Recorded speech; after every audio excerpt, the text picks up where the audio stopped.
कहानी शुरू होती है साल 2050 से, जहां टाइम ट्रैवल अब कोई सपना नहीं बल्कि हकीकत बन चुका था। इंसानों ने वक्त को अपनी मुट्ठी में करने की ताकत पा ली थी। इसी दौर में भविष्य के आसमान को चीरता हुआ एक एडवांस स्पेसशिप पूरी रफ्तार से भागा जा रहा था। ठीक उसके पीछे एक शिकारी जहाज साय की तरह लगा हुआ था, जो उसे छोड़ने को तैयार नहीं था। आगे वाले जहाज में बैठा एडम बुरी तरह जख्मी था। चोट के कारण उसके हाथ कांप रहे थे और सांसें उखड़ रही थी। पीछे वाले जहाज से उसे बार बार रुकने की वार्निंग मिल रही थी, पर एडम ने सब कुछ सुना कर दिया। उसने अपने जहाज की पल्स मशीन चालू की और अंतरिक्ष के सन्नाटे में एक जोरदार पावर छोड़ी। देखते ही देखते सामने एक विशाल वार्म होल, एक जादुई दरवाजा खुल गया। इससे पहले कि कोई उसे रोक पाता, एडम अपने जहाज के साथ उसमें समा गया और अगले ही पल वो रास्ता और जहाज दोनों गायब हो गए। अब कहानी हमें सीधा साल 2022 में ले आती है। एक स्कूल में छोटा एडम कुछ लड़कों से जान बचाकर भाग रहा है, पर वे उसे पकड़कर बुरी तरह पीट देते हैं। थोड़ी देर बाद जब उसकी माँ स्कूल आती है तो प्रिंसिपल उल्टा एडम को ही गलत बताने लगते हैं। घर लौटते वक्त माँ उसे काफी डांटी है, जिस पर छोटा एडम दुखी होकर कहता है कि अगर पापा होते तो मुझे जरूर समझते। असल में एडम के पिता की 1 साल पहले एक एक्सीडेंट में मौत हो गई थी। रात होते ही एडम की माँ किसी दोस्त से मिलने बाहर चली जाती है। घर में एडम और उसका कुत्ता अकेले थे। एडम वीडियो गेम खेल ही रहा था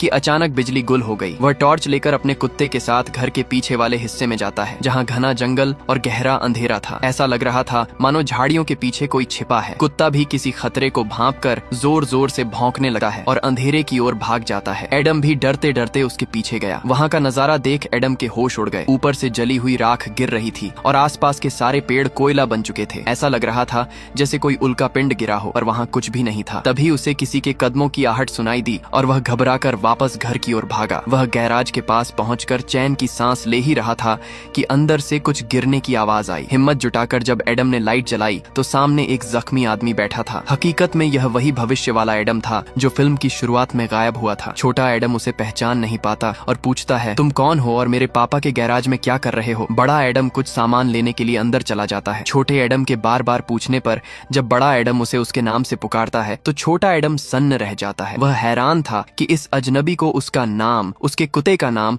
और घर की हर बात कैसे पता है। यहाँ तक कि उसके हाथ में वही घड़ी थी जो एडम के पास थी। तब बड़ा एडम खुलासा करता है कि मैं ही तुम्हारा भविष्य हूँ। दोनों जंगल की ओर निकलते हैं, जहाँ बड़ा एडम बताता है कि उसे दरअसल साल 2018 में जाना था, पर गलती से वह 2022 में आ गया। जब छोटा एडम उसके यहाँ आने की वजह पूछता है तो वह इसे एक राज बताता है। वह अपने ब्रेसलेट का बटन दबाता है और पेड़ों के ऊपर छिपा हुआ वही एडवांस जहाज धीरे धीरे दिखने लगता है। चोट की वजह से बड़ा एडम उसे चालू नहीं कर पा रहा था, क्योंकि वह जहाज पायलट की सेहत ठीक होने पर ही एक्टिव होता था। तब बड़ा एडम छोटे एडम से मदद मांगता है और उसे लॉकेट का बटन दबाने को कहता है। जैसे ही छोटे एडम ने बटन दबाया, वह जादुई जहाज पूरी तरह सबके सामने आ गया। ऐसा इसलिए हुआ क्योंकि तकनीक के हिसाब से दोनों एडम एक ही इंसान थे, और चूंकि छोटे एडम को कोई चोट नहीं लगी थी, इसलिए जहाज ने उसे अपना असली मालिक मानकर सिग्नल स्वीकार कर लिया। जहाज से एक छोटा सा प्लेटफॉर्म नीचे आया, जिस पर सवार होकर दोनों एडम अंदर पहुंच गए। बड़े एडम ने जब सिस्टम चेक किया तो पता चला कि जहाज काफी डैमेज हो चुका है। उसने सेल्फ रिपेयरिंग मोड ऑन कर दिया और छोटे एडम से कहा कि अब बस इसके ठीक होने का इंतजार करना होगा। इसके बाद दोनों वापस नीचे आए। बड़ा एडम अपने पिता के पुराने गैराज में आराम करने चला गया और छोटे एडम को समझाकर घर भेज दिया कि माँ के आने से पहले वहाँ पहुँच जाओ और उन्हें कुछ मत बताना। थोड़ी देर में माँ घर लौटी तो एडम सोफे पर अपने कुत्ते के साथ बैठा था।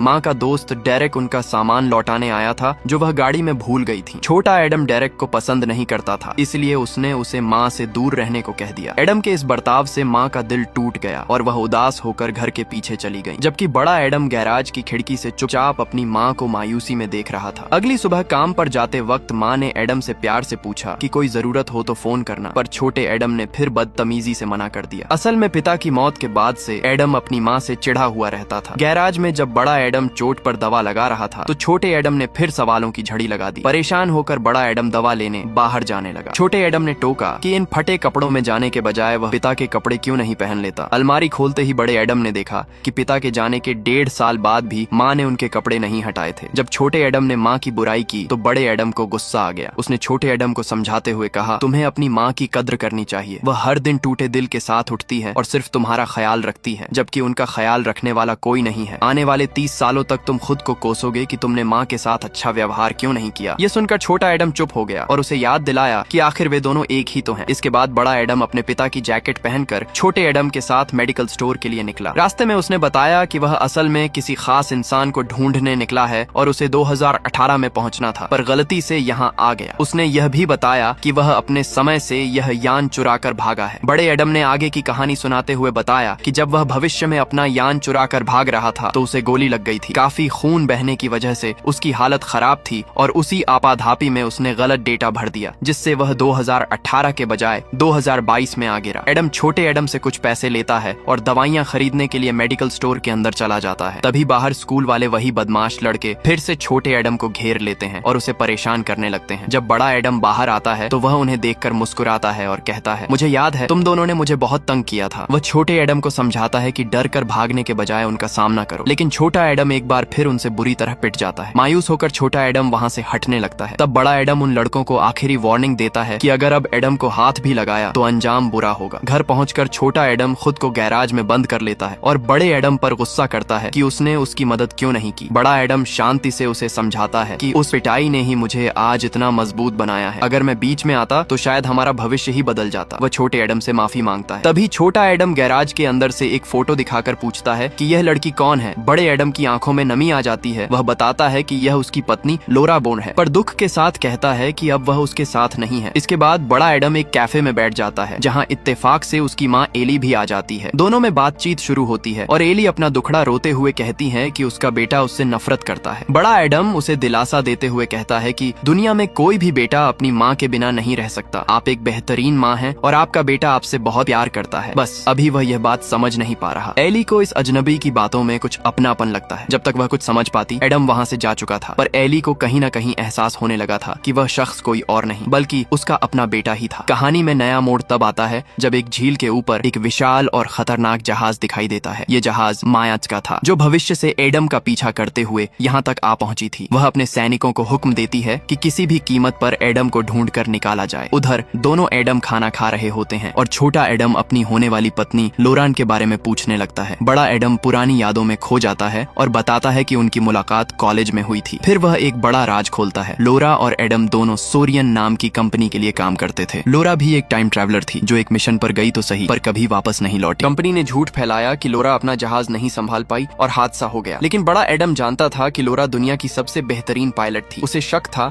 कि दाल में कुछ काला है, इसीलिए वह 2018 में जाना चाहता था, क्योंकि लोरा आखिरी बार उसी समय में देखी गई थी। बातों बातों में पता चलता है कि सोरियन कंपनी की मालकिन माया मेई असल में एडम के पिता की पुरानी दोस्त थी। पिता ने ही टाइम ट्रैवल का आविष्कार किया था, जिसे माया ने चालाकी से अपने कब्जे में ले लिया। बड़ा एडम कहता है कि जैसे ही उसका जख्म ठीक होगा वह 2018 में जाकर माया का खेल खत्म कर देगा। तभी एडम के कुत्ते को घर के बाहर किसी खतरे का एहसास होता है। बड़ा एडम तुरंत समझ जाता है और छोटे एडम को बैग उठाने को कहता है। अगले ही पल माया के सैनिक हमला कर देते हैं और एडम को चारों तरफ से घेर लेते हैं। बड़ा एडम हार मानने के बजाय अपना हाईटेक हथियार जमीन पर मारता है, जिससे एक जोरदार झटका निकलता है और सारे दुश्मन दूर जा गिरते हैं। तभी आसमान में माया का विशाल जहाज प्रकट होता है। माया उसे वापस चलने को कहती है और सफाई देती है कि उसने लोरा को नहीं मारा, पर एडम उसकी बातों पर यकीन नहीं करता। जब सैनिक एडम को जबरदस्ती ले जाने लगते हैं तभी जंगल की तरफ से माया के जहाज पर ताबड़तोड़ हमला होता है। सब हैरान रह जाते हैं। सामने लोरा खड़ी थी, वह सही सलामत थी। लोरा और दोनों एडम मिलकर सैनिकों का सफाया कर देते हैं और एक कार में बैठकर वहाँ से भाग निकलते हैं। छोटा एडम कहता है कि अब कोई पीछे नहीं है, तो लोरा ऊपर की ओर इशारा करती है। माया का जहाज अभी भी उनके सिर पर मंडरा रहा था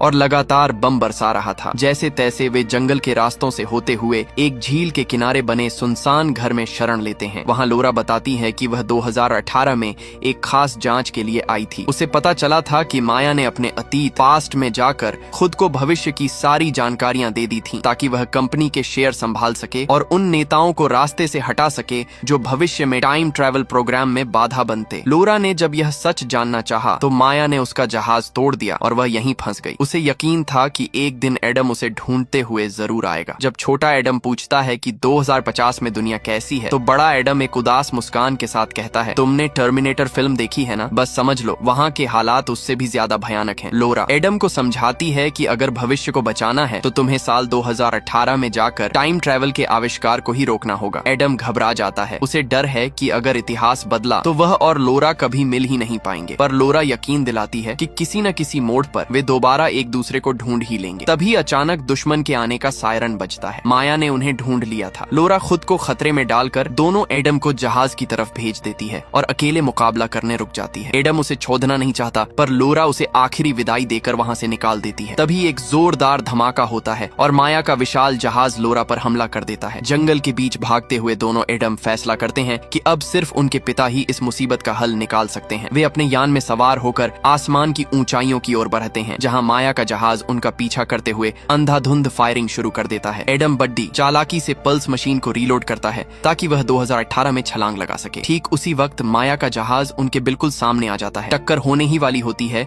कि वार्महोल खुलता है और एडम का जहाज सुरक्षित तरीके से उसमें समा जाता है। अब सीन बदलता है और हम पहुंचते हैं साल 2018 में। एडम के पिता रीड यूनिवर्सिटी में लेक्चर दे रहे थे। अपने पिता को जिंदा देखकर दोनों एडम भावुक हो जाते हैं। लेक्चर खत्म होते ही रीड की नजर भिड्स में बैठे एडम पर पड़ जाती है और वे तुरंत पहचान जाते हैं कि यह उनका बेटा ही है। छोटा एडम दौड़ धचकर पिता के गले लग जाता है। रीड हैरान होकर पूछते हैं कि क्या वाकई टाइम ट्रैवल मुमकिन हो गया है, पर साथ ही वे चेतावनी भी देते हैं कि दो अलग अलग समय के लोगों का यहाँ होना टाइमलाइन के लिए बहुत बड़ा खतरा है। वे उन्हें तुरंत वापस जाने को कहते हैं कि आपकी पार्टनर माया ने तो पहले ही वक्त के सारे कायदे तोड़ दिए हैं। अब कहानी में एक खुलासा होता है। रीड यह जानकर दंग रह जाते हैं कि टाइम ट्रैवल का असली आविष्कार उन्होंने ही किया था। एडम अपने पिता को समझाता है, डैड आपको यह तकनीक कभी नहीं बनानी चाहिए थी। लेकिन रीड एक भारी मन के साथ जवाब देते हैं, अब बहुत देर हो चुकी है बेटा, मैं इस मशीन का पूरा नक्शा ब्लूप्रिंट माया को पहले ही सौंप चुका हूँ। यह सुनकर एडम टूट जाता है और मायूसी में वहाँ से बाहर निकल जाता है। रीड भी छोटे एडम को विदा कर अपने घर की तरफ बढ़ने लगते हैं। तभी छोटा एडम उन्हें रोक लेता है। उसकी आवाज कांप रही थी। वह अपने पिता को उस कार एक्सीडेंट के बारे में बताना चाहता था जिसमें उनकी जान जाने वाली थी, पर रीड उसे बीच में ही टोक देते हैं और कहते हैं, नहीं बेटा, मुझे भविष्य की कोई भी बात मत बताओ। अगर मैंने कुछ जान लिया तो पूरी दुनिया का संतुलन बिगड़ सकता है। इतना कहकर वे वहाँ से चले जाते हैं और छोटा एडम अपने पिता को बचाने का आखिरी मौका भी खो देता है। दूसरी तरफ सोरियन कंपनी की ऊंची बिल्डिंग में साल 2018 वाली युवा माया फोन पर किसी से बहस कर रही थी। तभी अचानक भविष्य 2050 से आई माया वहाँ पहुँच जाती है। युवा माया उस हुए कहती है, तुमने मुझसे जिन कंपनियों के शेयर खरीदवाए वे पर्यावरण के लिए जहर हैं। तुम आखिर चाहती क्या हो? भविष्य की माया भी बेरहमी से जवाब देती है, वो एडम जो आज सिर्फ एक बच्चा है, आगे चलकर तुम्हारे लिए बड़ी मुसीबत बनेगा। ये टाइम ट्रैवल हमारा है और हम इसे किसी सरकार के हाथ में नहीं जाने देंगे। मैंने वक्त की चाल को अपनी मर्जी से बदल दिया है और अब आने वाले समय पर सिर्फ मेरा राज होगा। इधर दोनों एडम सोरियन कंपनी के हेडक्वार्टर पहुंच जाते हैं। बड्डा एडम बताता है कि इसी जगह पर दुनिया का सबसे बड़ा इलेक्ट्रोमैग्नेटिक एक्सीलरेटर लगा है जो समय यात्रा को मुमकिन बनाता है। उनका मकसद साफ था, इस मशीन को हमेशा के लिए तबाह करना ताकि वक्त का गलत इस्तेमाल रुक सके। बड़ा एडम बिल्डिंग के अंदर कदम बढ़ाता है और ईयरफोन के जरिए छोटे एडम से तालमेल बिठाता है। तभी अचानक सोरियन के हथियारों से लैस गार्ड्स उसे चारों तरफ से घेर लेते हैं। छोटा एडम तुरंत ड्रोन का कंट्रोल अपने हाथ में लेता है और एक जोरदार शॉक वेव छोड़ता है जिससे सारे सैनिक हवा में उड़ जाते हैं। इसी बीच एडम दुश्मनों का सफाया करना शुरू करता है।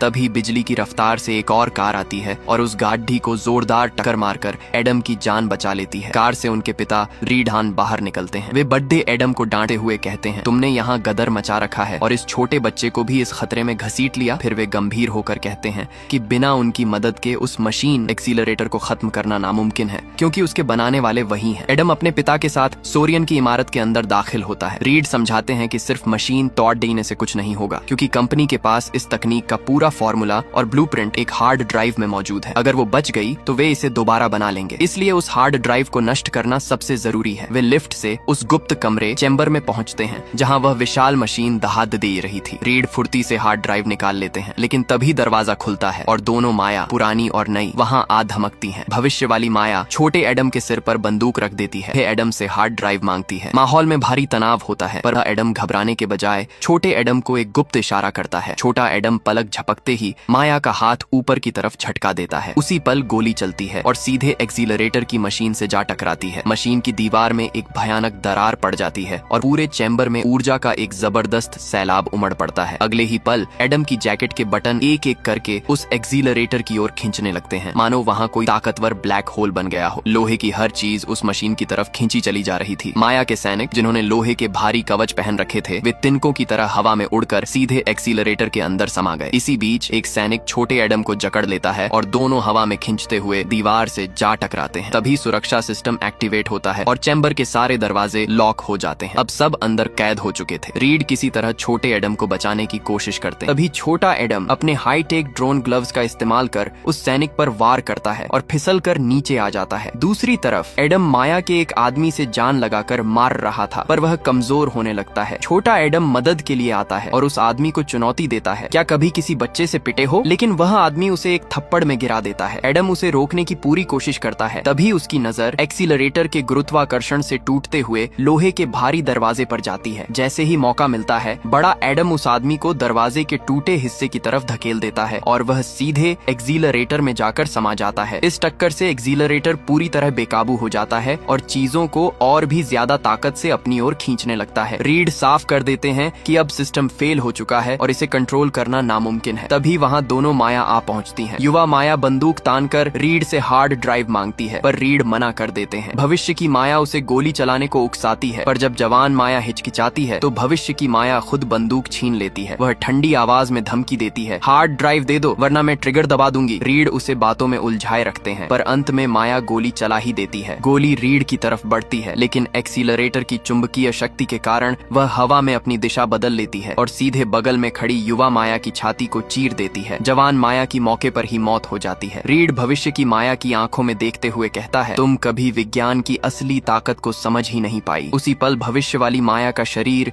धीरे धीरे हवा में धुआं होने लगता है, क्योंकि जब उसका अतीत जवान माया ही खत्म हो गया तो उसका वजूद भी मिटना तय था। रीड समझाता है कि गोली लोहे की थी, इसलिए जैसे ही ट्रिगर दबा, एक्सीलरेटर के चुंबकीय खिंचाव ने उसकी दिशा बदलकर उसे जवान माया की तरफ मोड़ दिया। तभी पूरा चेंबर थरथराने लगता है। मशीन अब बेकाबू होकर सब कुछ निगलने पर उतारू थी। तीनों अपनी जान बचाकर वहां से भागते हैं और ठीक दरवाजा बंद होने से पहले छलांग लगाकर बाहर निकल आते हैं। रास्ते में रीड हैरान होकर कहता है, मुझे लगा था कि मशीन रुकते ही तुम दोनों अपने अपने समय में वापस चले जाओगे, पर तुम अब भी यहीं हो। दोनों एडम बताते हैं कि उन्हें महसूस हो रहा है कि उनका समय अब खत्म होने वाला है और वे जल्द ही गायब हो जाएंगे। तीनों घर पहुंचते हैं। दोनों एडम अपने पिता को आखिरी बार कुछ बताना चाहते हैं, पर रीड उन्हें शांत कर देते हैं। वे कहते हैं, बेटा मुझे पता है तुम क्या कहना चाहते हो। मुझे मालूम है कि मैं भविष्य में तुम्हारे साथ नहीं रहूंगा। मेरी मौत कब और कैसे होगी यह मुझे मत बताओ, क्योंकि यह हमारी किस्मत है और इसे बदला नहीं जा सकता। फिर वे बड़े एडम की आंखों में देखकर गर्व से कहते हैं, मुझे तुम पर नाज है बेटा। ये सुनकर दोनों एडम की आंखें भर आती हैं। छोटा एडम रोते हुए कहता है, डैड मैं आपके बिना नहीं जी पाऊंगा। रीड उसे प्यार से गले लगाते हैं और कहते हैं, तुम बिल्कुल रह सकते हो। एडम को देखो, ये मेरे बिना ही इतना बहादुर और मजबूत बना है। इन आखिरी भावुक पलों में तीनों एक दूसरे के गले लगते हैं। छोटा एडम पूछता है, डैड क्या जाने से पहले हम कुछ नहीं कर सकते? रीड मुस्कुराते हैं और कहते हैं, क्यों नहीं, बिल्कुल कर सकते हैं। और फिर वे तीनों घर के पीछे जाते हैं और पुरानी यादों को ताजा करते हुए आखिरी बार बॉल कैच खेलने लगते हैं। एडम ने छोटे एडम की आंखों में देखते हुए कहा, जब तुम अपने वक्त में वापस जाओ तो मेरी तरफ से मॉम को एक बार जी भरकर गले लगा लेना। तीनों के चेहरों पर एक सुकून भरी मुस्कान थी। हालांकि वे जानते थे कि जैसे ही वे अपने अपने द्वार में लौटेंगे, टाइम ट्रैवल की ये सारी यादें उनके दिमाग से मिट जाएंगी। यह आखिरी पल था जब वे तीनों एक साथ थे। तभी एडम ने बॉल रीड की तरफ फेंकी। रीड उसे उठाने के लिए पीछे मुड़े और जैसे ही वे वापस पलटे, वहाँ कोई नहीं था। दोनों एडम अपने अपने समय में वापस जा चुके थे। पीछे रह गई थी तो बस एक गहरी खामोशी। रीड ने मायूस नजरों से चारों ओर देखा, पर उनके दिल में एक तसल्ली थी कि वे अंत में अपने बच्चों से मिल सके और उन्हें देख सके। कहानी अब वापस साल 2022 में आती है। छोटा एडम स्कूल जाने के लिए तैयार होकर घर से निकल रहा होता है। तभी उसे एडम की कही हुई वो धुंधली सी बात याद आती है, मॉम को दिल से गले लगाना। एडम अपनी माँ के पास जाता है और पहली बार पुरानी सारी बातें भूलकर उन्हें कस कर गले लगा लेता है। उधर साल 2050 में एडम यूनिवर्सिटी में एक लेक्चर के दौरान बैठा होता है। तभी वहाँ लोरा की एंट्री होती है। हालांकि वे एक दूसरे को पहचानते नहीं थे, लेकिन किस्मत ने उनके मिलने का रास्ता फिर से बना दिया था। उनकी दोबारा दोस्ती हो जाती है और इसी खूबसूरत अंत के साथ यह कहानी यहीं खत्म होती है। अगर आपको यह वीडियो पसंद आई हो और कमेंट में टाइम ट्रैवल मूवीज में जरूर लिखें।